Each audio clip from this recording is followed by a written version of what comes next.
Anyway, this is our first author talk of 2016, and we're especially delighted to start the year with a local writer and very familiar face, I'm sure, to many of you, David Gregory. David, of course, enjoyed quite an accomplished 20-year career with NBC News that included a time as the chief White House correspondent and then moderator for 6 years of Meet the Press. And it turns out that while he was pursuing his demanding career as a journalist, David also, about 10 years ago, set off on a private quest that involved his own faith as a Jew. The son of a Jewish father and a Catholic mother, David had grown up as more of a cultural Jew than an observant one. He married a Methodist, but wanting still to raise his kids as Jews, he was inspired, and with his wife Beth's support and encouragement, he was inspired to figure out what he really believed and to deepen his own faith. After parting ways with NBC nearly a year and a half ago, David decided to write a book, though it's not the one that many might have expected.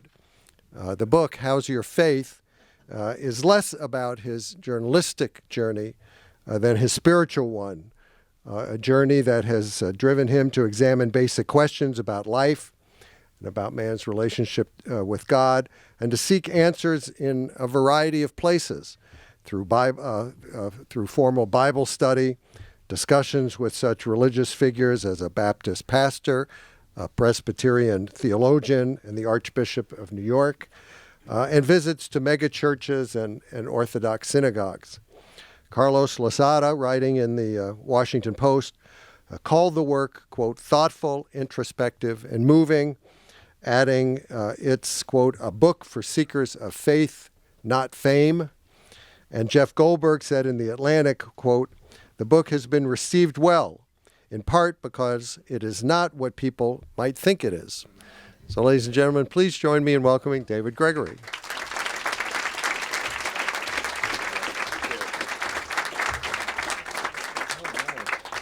Well, thank you all I'm really honored that you're all here, that you've come out on an actual winter night in Washington. I have to say, this is rather intimidating. I want to make sure I'm looking around and I can see everybody and you can see me. This is genuinely intimidating for several reasons. One, this is my bookstore. I mean, this is absolutely my bookstore. I love it.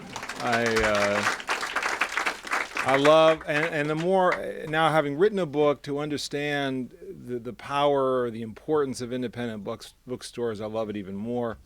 What Bradley and team do here. Secondly, there are some people here who can genuinely embarrass me. A couple of ladies that I worked with at NBC, one of whom I worked for, who might have a few stories that are not in the book.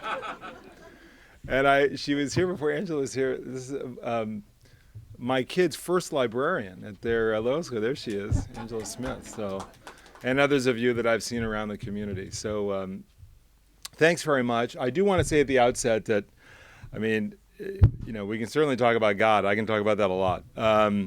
But I'm also happy to talk about politics and things like that, and media when you have some questions.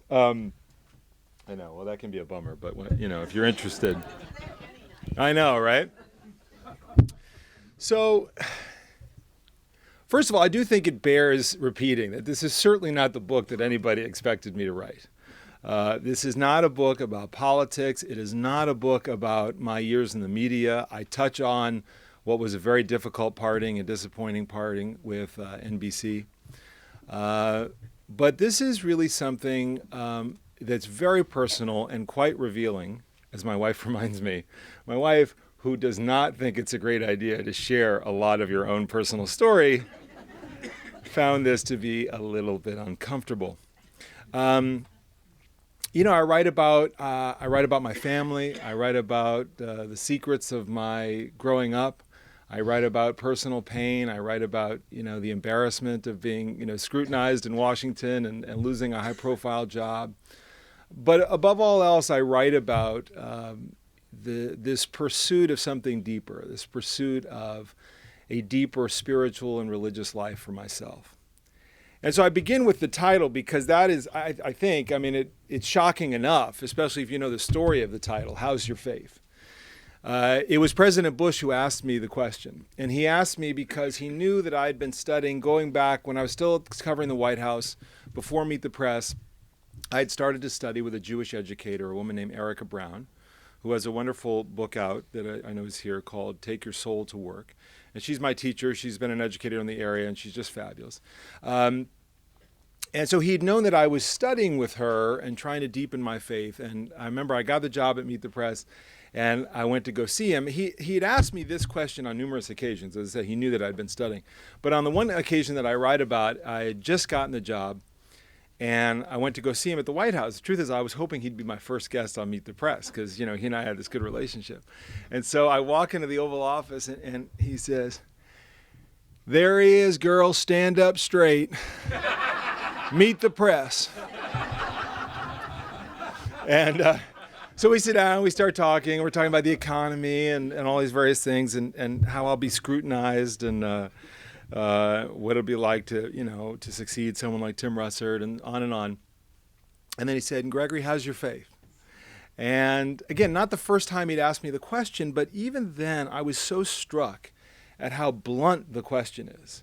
I mean, to be asked that of anyone, let alone the President of the United States, is quite penetrating and quite piercing. And the reason why it's the title of the book is because I kept coming back to it as a question that invited something of me. It invited me to examine myself and to ask some really important questions beyond just this. How's my faith? Is it as strong as it used to be? Is it as strong as it was when I was young? Where and when do I feel my faith most strongly? Is it with my wife? Is it with my children? Is it out in nature? And more to the point, would it be different? Would my life be different? Would my life be better if my faith were stronger? And so the question sat with me. I was both very inspired by the question and his own journey. I mean, whatever you think about President Bush and his politics, the one thing I say in the book is that you can certainly agree on the fact that his faith remained intact when he left office. And the fact that he turned to faith as a way to personally transform himself in the middle of his life, struggling with alcohol, struggling with other difficulties in his life, that faith was something that helped him transform as a person, to grow as a person, to get better, to achieve a certain degree of self-mastery in his life. And it was something that I respected. I identified with that because I had grown up with an alcoholic mother. My mother was arrested in front of me when I was 15 years old for drunk driving, and I write about that in the book. And the reason I start with that in the book is that for me, this idea of a spiritual journey had to begin with understanding the dynamic of what I grew up with and my own family dynamic. What happened there? How do I understand it? How do I understand those years of feeling isolated and alone and angry and kind of abandoned in a way? My childhood was not a disaster by any means, but this was certainly a very difficult period in my adolescence to feel that and have nowhere to turn. I didn't have faith in God growing up. I was Jewish culturally, like a lot of Jews in America, but I didn't have particularly strong belief. And so when my mother was arrested and we're going through her alcoholism, there was nobody to tell me that things were going to be okay. Nobody to say, look, this is a rough deal, but it'll all be all right. Not God, not my father, who was divorced from my mother. No other adult in my life. And it was incredibly lonely and isolating.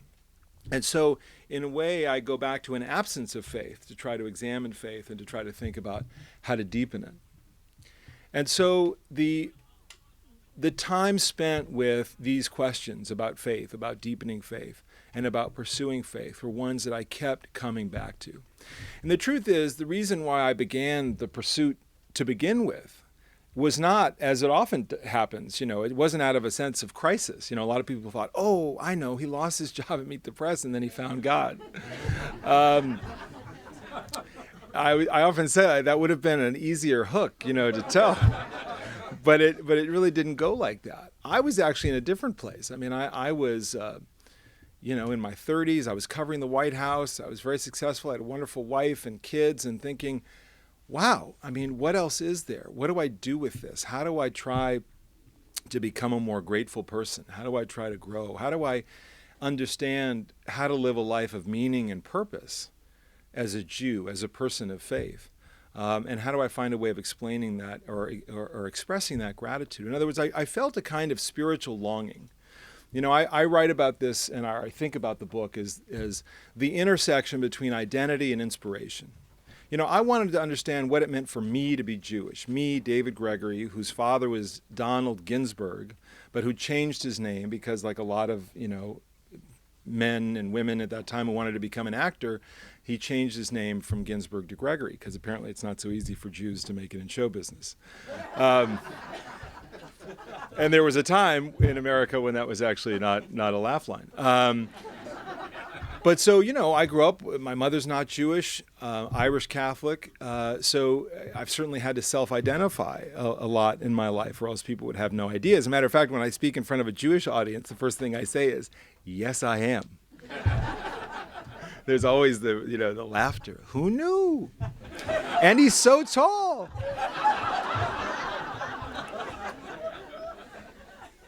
But I wanted to go beyond. I wanted to go beyond this idea of identity. I wanted to really explore something more. So for me, faith, for me, a spiritual relationship with God, as I understand God, is about being inspired to try to be better, to try to deal with my weaknesses, to try to deal with my flaws, to try to be a better husband and a better father and a better human being. I can tell you, some people here can attest to the fact that working in the wilds of television news is not exactly the best place for the spiritual journey to flourish. The whole construct, I can't look at you because you're going to laugh.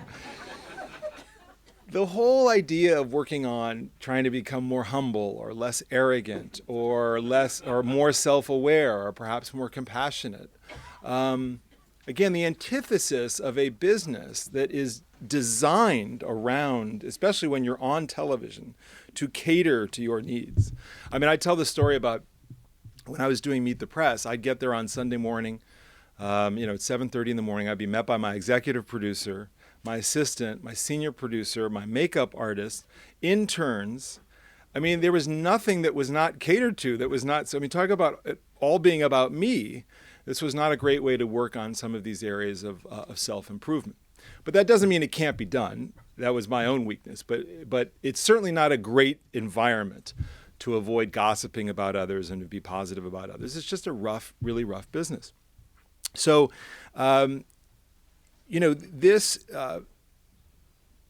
this idea of trying to become better, to try to elevate myself, is something that I found in faith and was inspired to go more deeply into faith. The idea of, yes, as faith and religion as self-improvement, as a way of transforming yourself and as a way of bettering yourself, is something that I really came to identify with and want to know more about.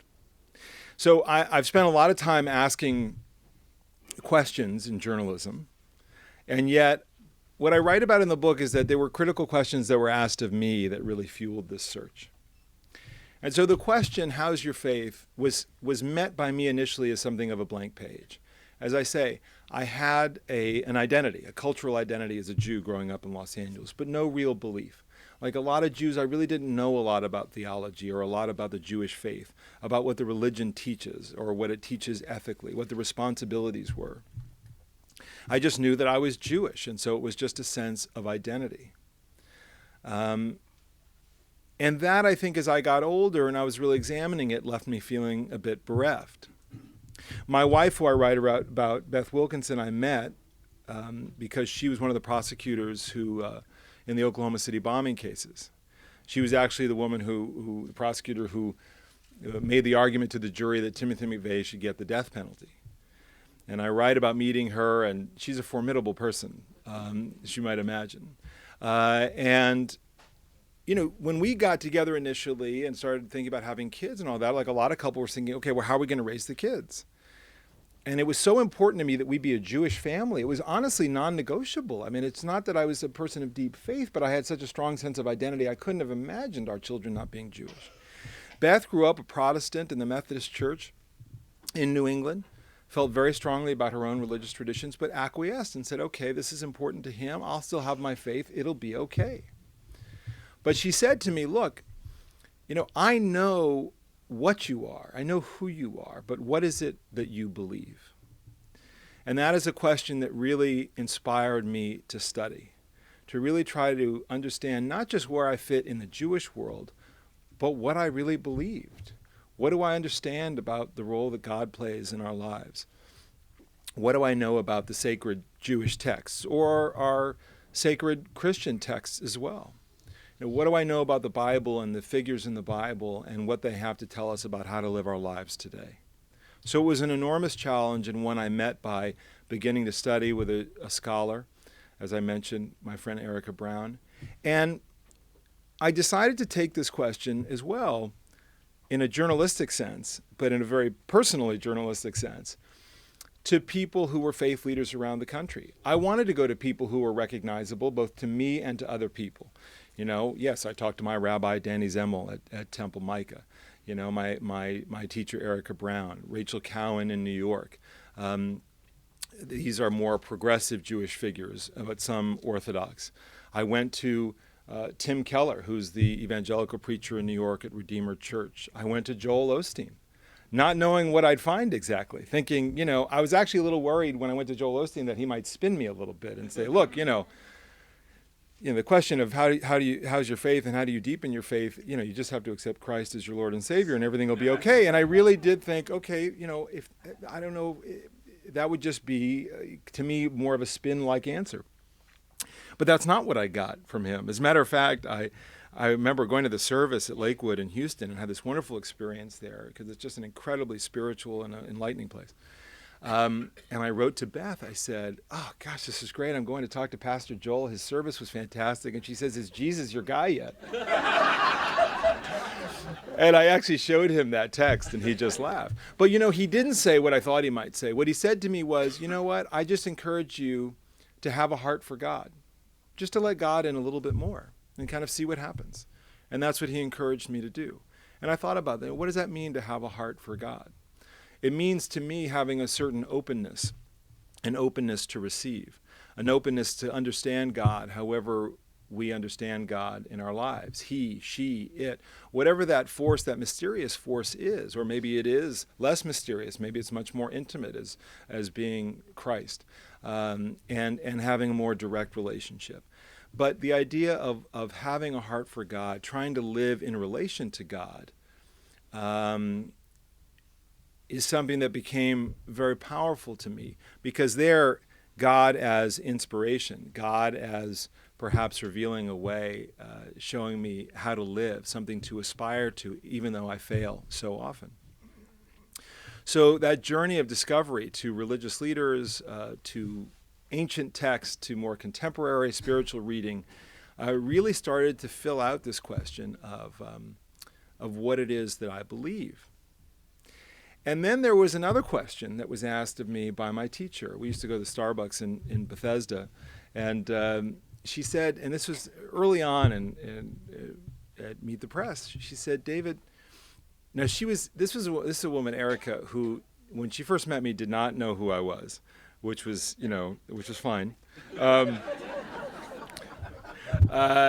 She wasn't really plugged into the culture, but she was always kind of amazed at how pressure-filled TV was and just all the trappings of it. She said, David, who would you be if you lost all of this? And I said, first of all, don't go asking questions. Second of all, I said, I don't know. I said, it's not really something that I think about. I've been on television since I was 18, working in television news.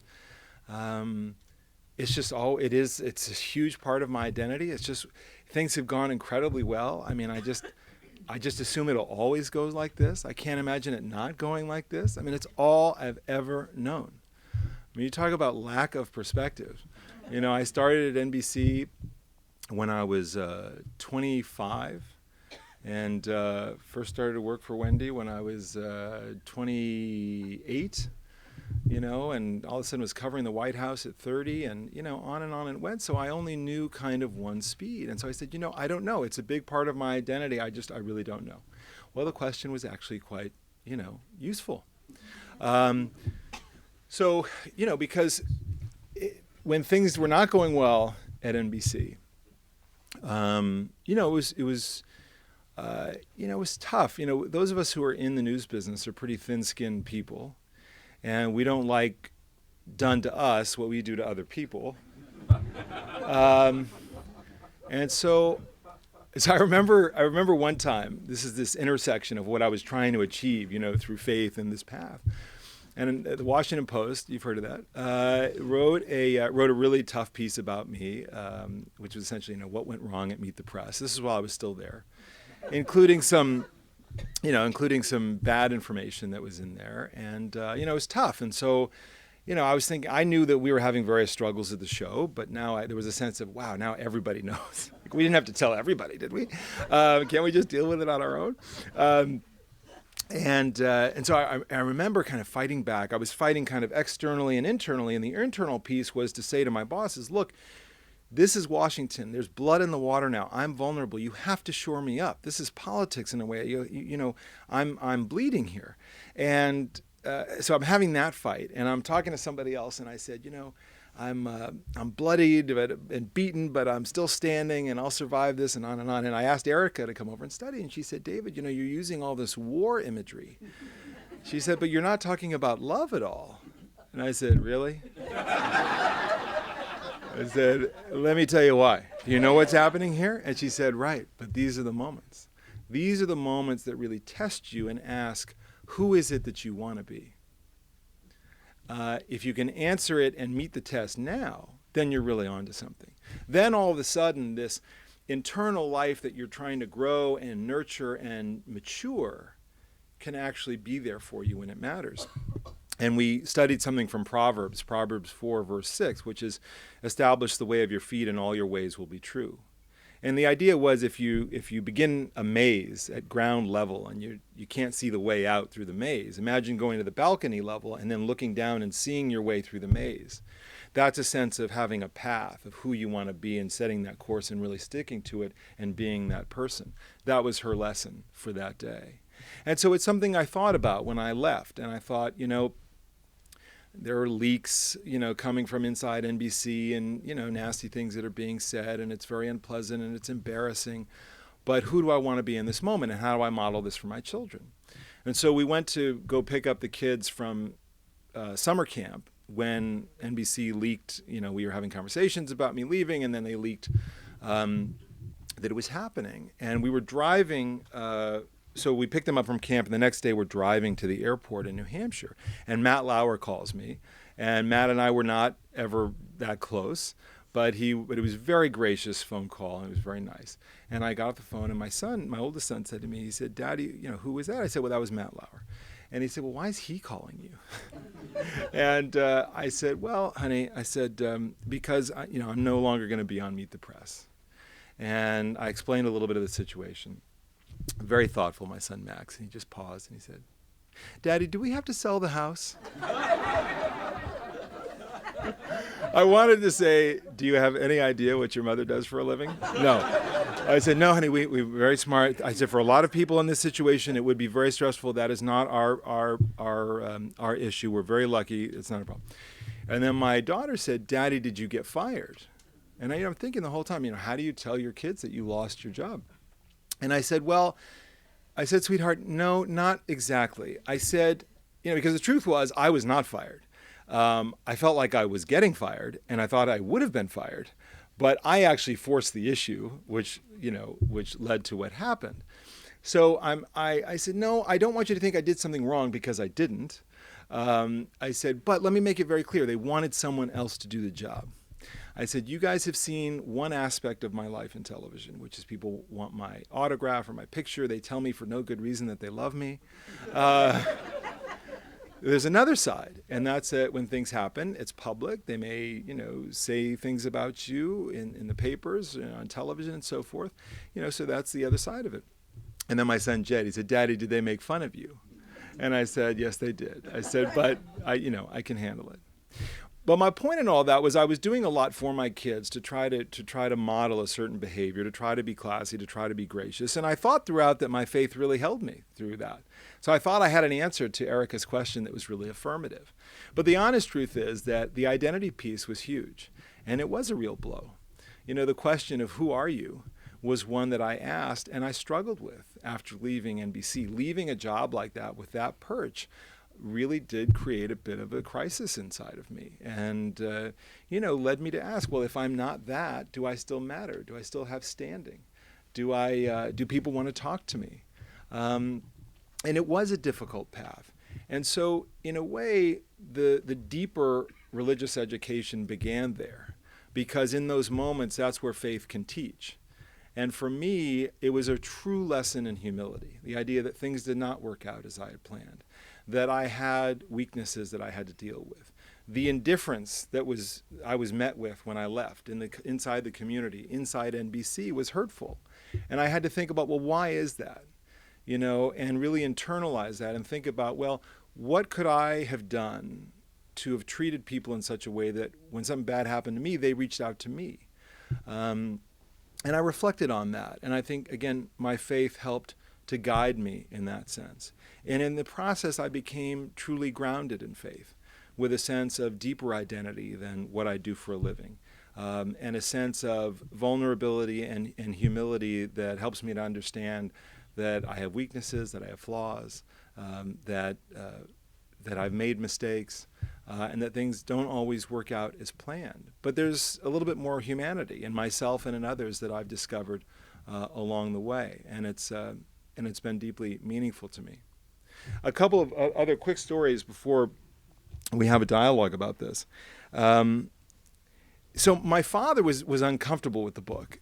He was uncomfortable because I write about my mother's alcoholism, and I write about his response and his sense of denial about her drinking, and the fact that he really frightened me as a little boy, and we had a difficult relationship when I was young, but then even as an adult, we fought because I was even estranged from him at various times.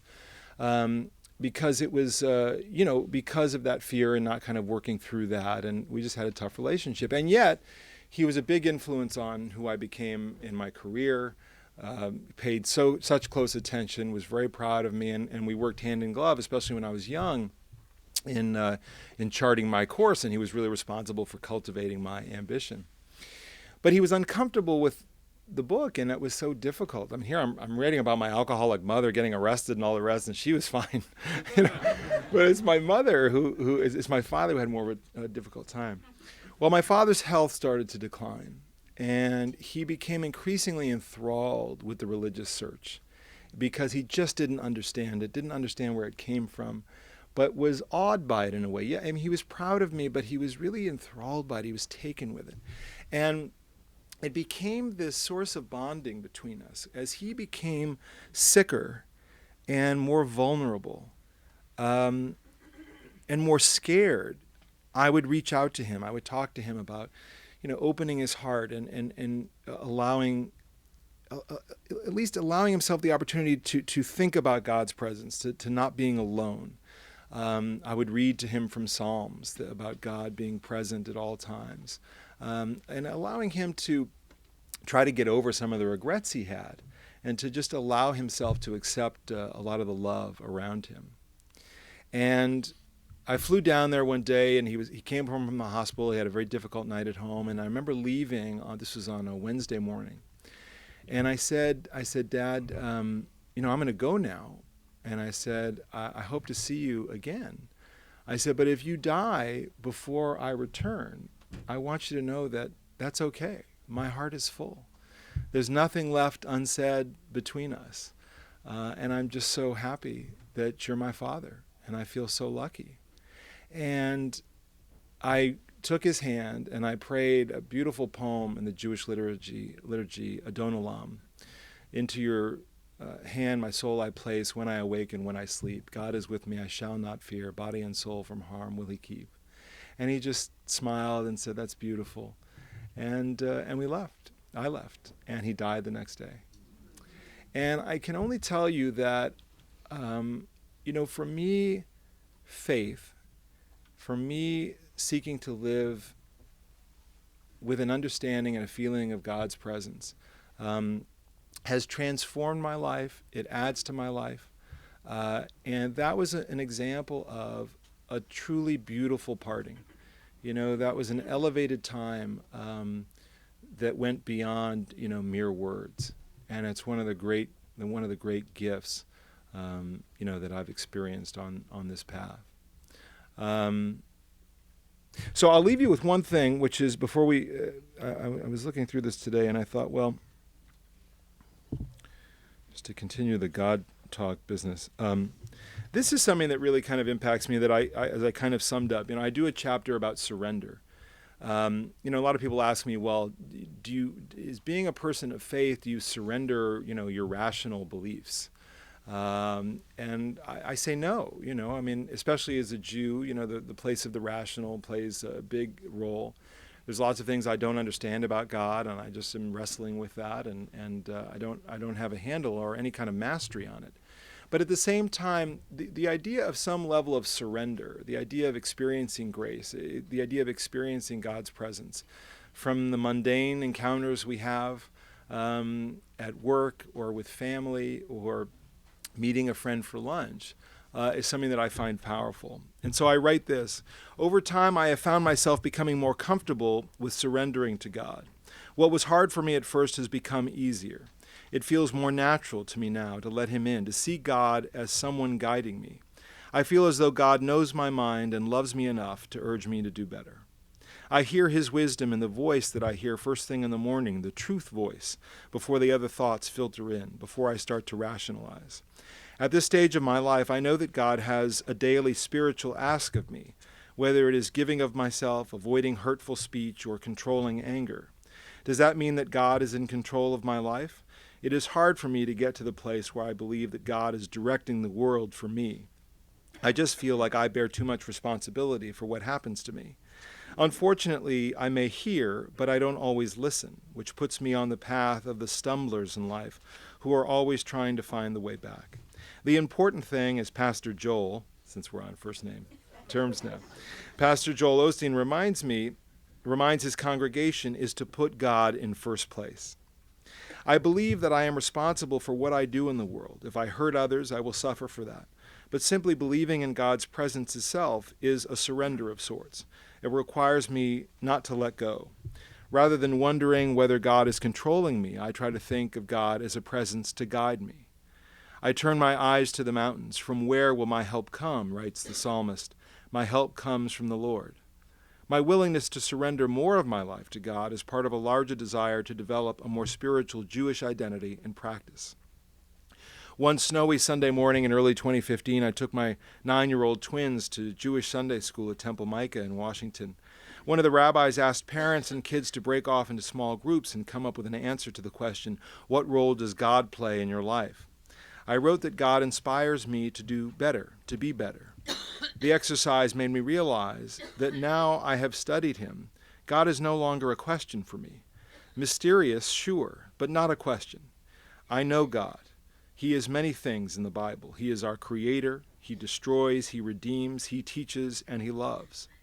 Rabbi Larry Hoffman says the question shouldn't be whether we believe in God. Does anyone ask you whether you believe in love? He says. Like many people, I am lucky enough to know love. I don't have to try to convince myself of its existence. And now I am lucky enough to be able to say the same about God. Thank you.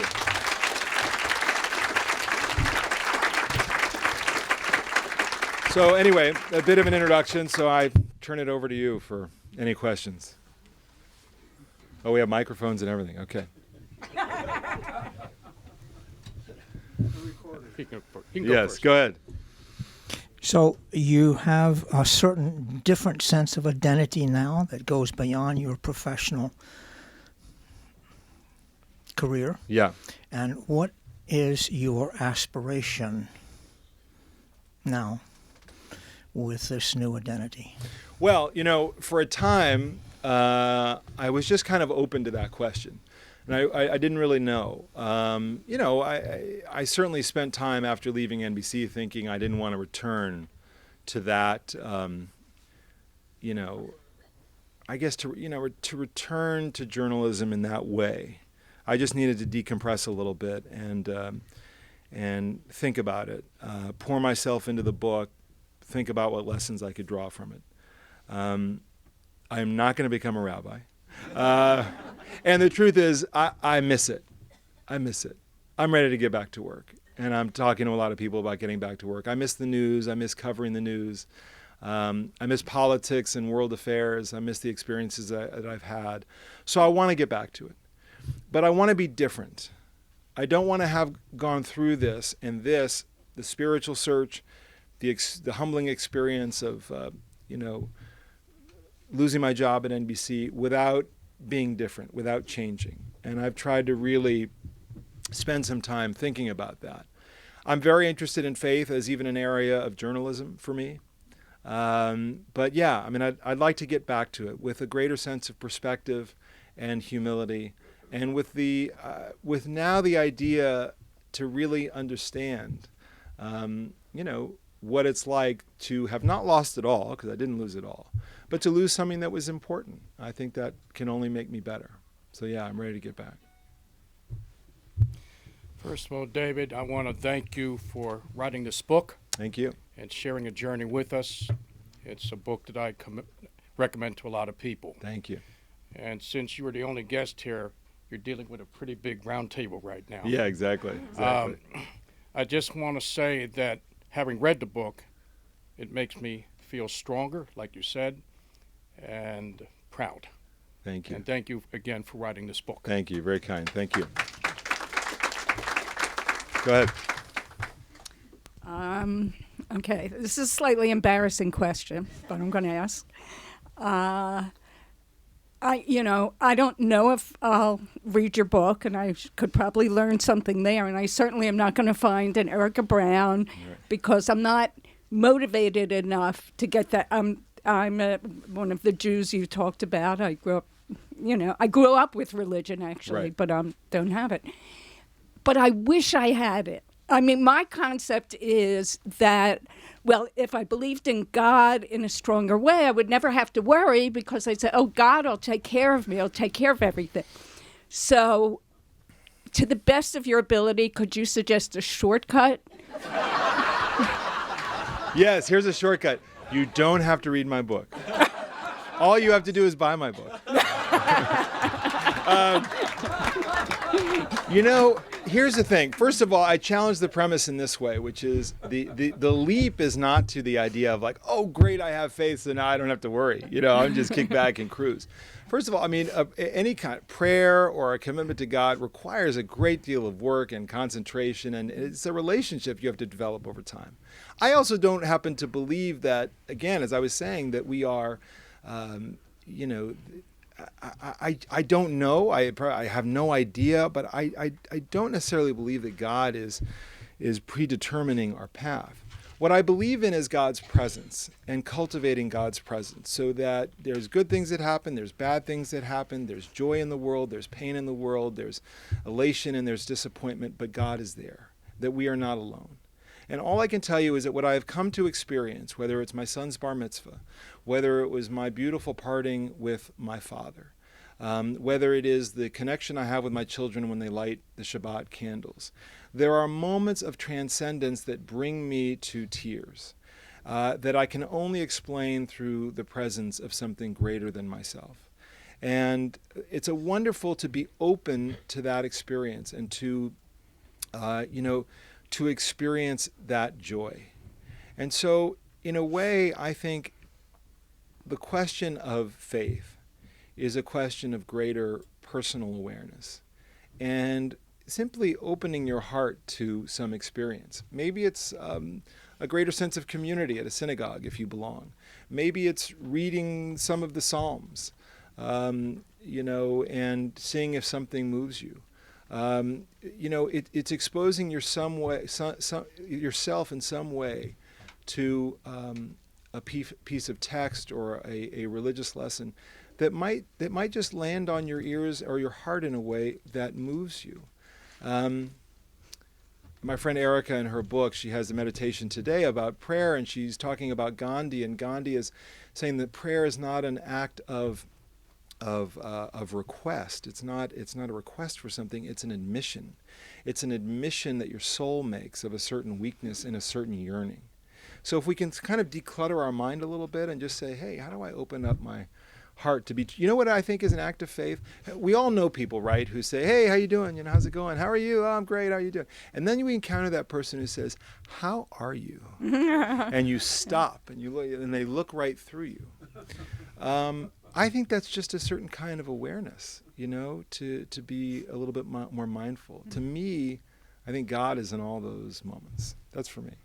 Thank you. Thank you. Yeah. I think you're great. Thank you. I'm moved by the grounding and the self-responsibility and the openness you're bringing. And I'm a professional. I teach religion and minister and things like that. And I want to ask one question in two forms. I'm interested in your emphasis on openness, because that's open of heart, openness to listening, openness to meaning. And yet, one of the things we teach in the world of religion is that the very word religion is about that which binds us, the ligaments of our lives. So I'm curious about what you feel bound to. But the other question that's actually also really burning is, so you've given us this book now, and you're in a position to speak really well with it. What are you hoping it will accomplish in this crazy, fucked up world of Washington politics? And so I'm holding those two questions in my mind together and asking you, is there something you hope in this book will help bind us, maybe, or is openness enough? Or? Well, I mean, I'm not so arrogant to believe that I can or should be that ambitious. I guess please be that ambitious. I mean, I think what my hope is I like to say the questions that I posed. How's your faith, and how could your faith be better? You know, my answers, the way I've tried to answer these questions, are no better than your answers. I just encourage people to sit with the question and to kind of lean into the question and do this kind of inventory, this self-reckoning, a moral inventory, whatever you want to call it, is just a kind of a check-in to say, well, you know, who am I and where am I? You know, when God asks Adam and Eve, you know, where are you? And again, a very piercing question. So where are you? Where are we all? And are we where we want to be? And so in that way, I think we just, I guess I come back to openness because in part I think about, you know, what are the things that I have to work on? You know, controlling my temper, trying to be more compassionate, trying to be more humble, trying to have more perspective, something that I've lacked for a long time, trying to quiet, you know, myself. You know, things that don't come easy, but that I think are important. And I think just kind of opening your eyes and opening your heart at the same time. You know, Cardinal Dolan said to me this around this openness point, he said, you know, there's a danger in this, what you're doing, which is that it's too much of a project. You know, you're tackling this thing, you want to ask all these tough questions, you want to get your arms around it, you want to hold it, you want to be able to really get some mastery over it. And he said, you have to let go of all that. He said, this is truly, he said, faith is at its core an act of love. It is a dare. And he talked about the Gospel of Luke and Jesus saying to his disciples that they should cast deep after a day when they've been fishing and caught nothing. And they decide, sure, okay, we'll do it again, and their baskets fill up. The point is that there is a still small voice inside of us. You know, if you understand that as the voice of God or something else, the point is there's powerful voices in the whispers. And if we open ourselves up, we can hear the voice to try to be better than we are now. And I think there's room for that as we think about, you know, journalism and politics and our political discourse. And by the way, let's forget politicians and how they talk to each other. How about the way we talk to ourselves? How do we encounter people in this town with whom we disagree politically? Is there room for that person to believe what they believe? Do we think it's legitimate, or do we think we're in this struggle that is only fortified by radio and the internet and cable to win this argument at all costs, that we're in this huge knockdown, drag-out fight to win the argument? Maybe we can just respect each other's views and have a sense that everybody's trying to do their very best. Your initial question had to do with kind of the ligament of religion, an interesting metaphor. For me, it's very important to me that I'm grounded in Jewish faith. People have said, well, have you thought about converting and all that? I say, yeah, I do. I mean, I don't know what the ultimate answer is, but I feel a real sense of identity, of Jewish identity. And I try to keep myself grounded religiously in a Jewish construct. I am a Reformed Jew. I pick and choose. The Orthodox would not, approve of what I do. But it's who I am. It's the choices I've made, and it works for me. But it doesn't mean that I don't recognize what the Jewish law is and what the responsibilities are, and I do my very best. But I believe in being rooted in that place and then reaching out to other faiths and other language that I think helps me to experience grace and to try to grow. That's how I approach it. Yeah. Yes. Yeah. Excuse me. Do you find yourself sometimes being mad at God? After all, it's okay, with Jewish religion, it's okay to fight God, because Right. after the name Israel means to fight God. So you do it sometimes yourself? Yeah, I mean, I have not, no, I don't find myself fighting God as much. I mean, I may find myself doubting God or doubting myself or doubting the relationship, but I don't in a profoundly Jewish sense. And I think some of that is generational. I'm 45. I didn't grow up with the Holocaust generation. I certainly understand, why so many Jews moved away from God, either real belief in God or even speaking about God, which is not a very Jewish thing to do. A lot of Jews don't like to talk about God. And there's reasons for that. So no, I don't find myself arguing as much. I try to get to a different place of acceptance and just, experiencing God's presence and trying to to understand that that again, there can be a lot of pain in the world, but there can also be joy, and that just because there's so much pain doesn't mean that I want to give up on the joyful parts. That there's something very tangible about life in that way. Yeah. You've met and talked with a lot of people in politics and public life. Can you think of one or two that have impressed you as being the most interesting, fascinating? And is there anyone you can think of who impressed you as having this sort of spiritual self-awareness that you've been talking about? I think it's hard. I mean, the spiritual self-awareness, I go to Bush, and that's a controversial statement because of how people viewed him, and they viewed a sense of religious certainty as fueling a lot of the choices that he made, which I don't agree with. I believe that, I asked him about this once when we were in Israel, and he said, I said, a lot of people ask me or are concerned about my faith because they think it leads me to make irrational decisions. He said, for me, it's really a personal journey, a kind of a port in the storm. In other words, he did view faith as personal transformation, and that is how I tend to view it. So for me, there was a humility and a self-awareness that came in his own faith. What I find disappointing about our discussion of faith in public life is that it inevitably becomes so divisive. Is that if you are, a person of faith, then we get sidetracked. We're talking about abortion, we're talking about gay marriage and what the church says you can believe and not believe, or what as a Jew you can believe or not believe, or how you treat women and all the rest. That's just not my thing. I mean, I like to explore the extent to which religious life in an individual has, for a politician, has formed their sense of the common good, about service to other people, about how they approach other people, and where their inner life, plays a role. I asked Tony Blair about this, and he said, it's not like, you huddle in the corner and ask God whether you should raise the minimum wage.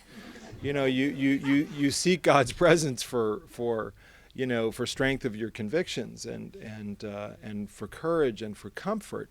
and because you're in an incredibly stressful situation where so many people are relying upon you and lives can really be moved. So that in that speech, in that way, I've always been interested in politicians who are willing to think in your presence. And there's a lot of them who are not willing to do that. And there's some of the current ones who actually do. Marco Rubio, I have experienced when he was on Meet the Press, he would, he's a pretty programmed politician with a lot of talking points for sure, like the rest, yet he was willing to have a real dialogue with you. Chris Christie I found to be the same way. Obviously, Bill Clinton was kind of famous for being able to think in your presence and to do battle with you or to just kind of take on what you were saying. But I think there is less and less willingness to be sort of vulnerable that way. And I don't mean emotionally vulnerable, but really kind of intellectually vulnerable, certainly in the course of interviews that you may see on a Sunday morning program or more generally. And yet we live in an age where there's so much distrust of politicians and of government and of media and of corporations. And what is the great quest about? It's for authenticity. Why is there so much reality television that's doing so well? People want to look behind the curtain a little bit, and they want to see people a little bit more authentic. And so I think that's certainly celebrated. Thank you for that. Yeah. Hi, that actually kind of dovetails with the question I was going to ask. You talk a lot about faith being about personal transformation in your personal journey. My question is about the community of faith. Mm-hmm. You talked about experiencing these moments with your family. But for a lot of people, experiencing God is through the community of faith that they participate in. Yeah. For me, growing up as a pastor's daughter in an evangelical background, you get, a much wider perspective on that. But what has soured me on faith is that community and the hypocrisy that you often see in it. So what advice or what sort of insight have you gleaned from, writing this book and talking to the people that you've talked to about finding your place as you're doing this personal transformation, your own personal journey in whatever religion you're a part of? How do you reconcile that with other members of that community of faith with whom you vehemently disagree? I don't. I mean, part of it is to just struggle and to be comfortable with not having all of these answers.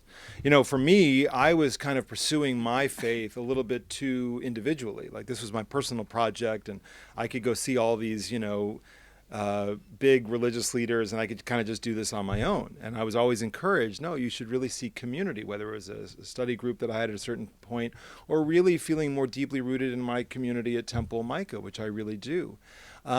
Without, I think, holding it up to an impossible standard. I mean, if what you're getting at, there's hypocrisy, there's duplicity, there's just philosophical and ideological disagreements.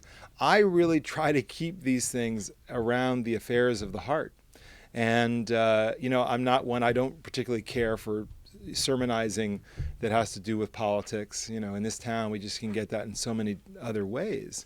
I remember walking in a synagogue and some guy says, well, what do you think about Brian Williams? And I said, I didn't come here to have that discussion.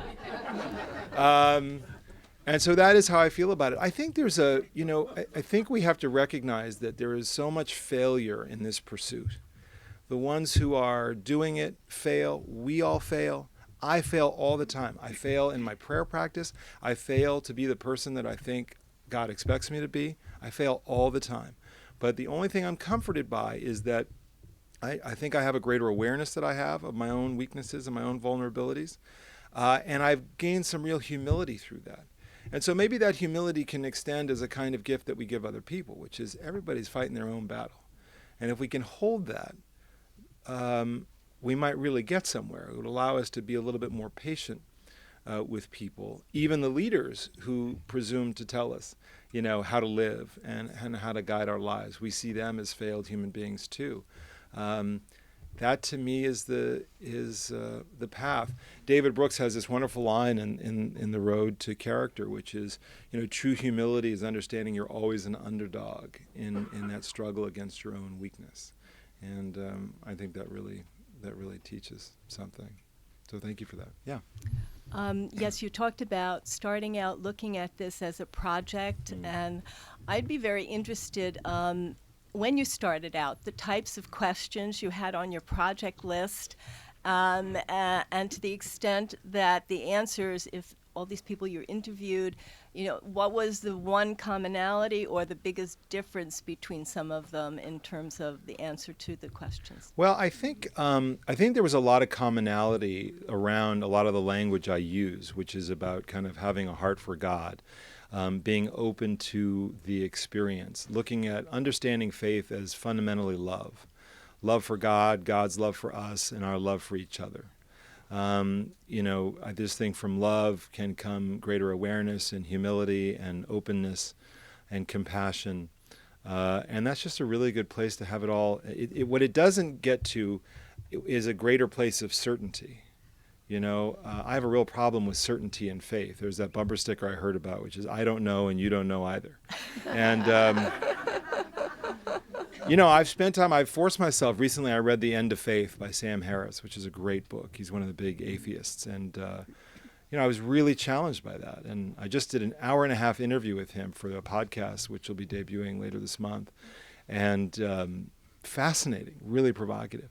So I think the questions for me initially were about, well, where do I kind of fit into Jewish life? What does it mean to be Jewish? And so there's a lot of identity caught up in that. Then it was exploring Jewish ritual and what do I get out of that? Ultimately, it was about a sense of greater meaning. How do I experience meaning in life, a sense of purpose? How do I experience something larger? How do I experience transcendence? And in a way, we can talk like that and think that we're talking about, it can sound like very, this hooey out there, that I've kind of departed the building. But in fact, it's about trying to experience the divine. And there's so many ways to experience. And I wanted to work harder to experience that through prayer, through relationship, through study, through self-examination. A lot of people don't know. We have the example of Jesus Christ, certainly, and in his teachings.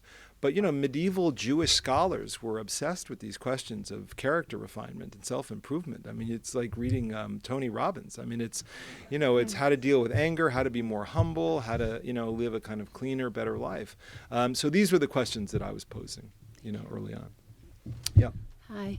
I had so many questions I can't even begin to pull them together. But one is, do you ever think about what it was like if you had not started the work with Erica Brown before this debacle with NBC? And related to that is, I'm curious because I've been going through my own search and belong to a synagogue, but, I question whether the rabbi would really ever be that helpful to me. And I'm actually doing synagogue shopping right now. And, I'm looking. And I just wondered if you mentioned early or in the introduction that, you had gone and searched and talked with lots of different people. So I'm curious about that with regard to your own rabbi, yet you had Miss Brown. And right. Well, look, I think the work for me was really important, and it took different. There were different layers to it, but I think it's been really important to have in my life. I just think, it has held me and strengthened me and made me a different person. The whole of my experience, to be a, young professional in this business, when Wendy first got to know me, I was just different. I didn't have the perspective that I have now. I was younger. I was very ambitious, ruthlessly ambitious. That served me very well in some respects. I succeeded quite well. But it came with certain costs, it really did. And I didn't have the perspective to see all of that until later. And the grounding of faith is what I think helps me to cushion that fall, to help me see, to appreciate, I don't think I have it, my teacher Erica wrote me this wonderful note, and it is understanding the descent as leading to the ascent. That we have to understand a fall that brings us up to a higher place. And so in that way, it's been really meaningful. I think you're exactly right. With regard to shopping for any kind of community of worship, it's about having a relationship. And, we want a relationship with clergy that's different. We want them to be friends, but they're different. We want them to help us on a path to holiness. And I think you have a right to seek that out and to lovingly demand that of your institution, which is both the people who are showing up that you feel fellowship with, but also your clergy that have to be giving enough to speak to, to really speak to your heart and not just your head, which in a lot of cases can be difficult in synagogue life. David, we have time for one more question. Okay. So thank you for your book, and thank you for your years of journalism. Thank you. Enjoyed both. As I get older, I get more cynical about our future. Mm-hmm. Could you speculate on anything that makes you hopeful politically about the future? Well, I think that, I think we're in a difficult period. We're in a polarized period. I think what makes me hopeful is ultimately studying history to realize that we've been here before. We have experienced demagogues in our politics before. We have experienced times of even worse kind of social upheaval than even we're experiencing now. And we have a way of persevering and coming together and bonding together as a country and as a people. And I really do believe in our ability to do that. And I think we have, there's also great hope in all of us as individuals. The kinds of demands that we can place on the media we consume or the kind of politicians we get. We do have a real say in our tastes, in what we consume and what we listen to and what we read and who we vote for. We still have that kind of power. So, I think we're in a difficult, pretty cynical time. But I think that there's a lot of good in the world and there's a lot of potential, and we're a terrific country, and we keep innovating and we keep growing.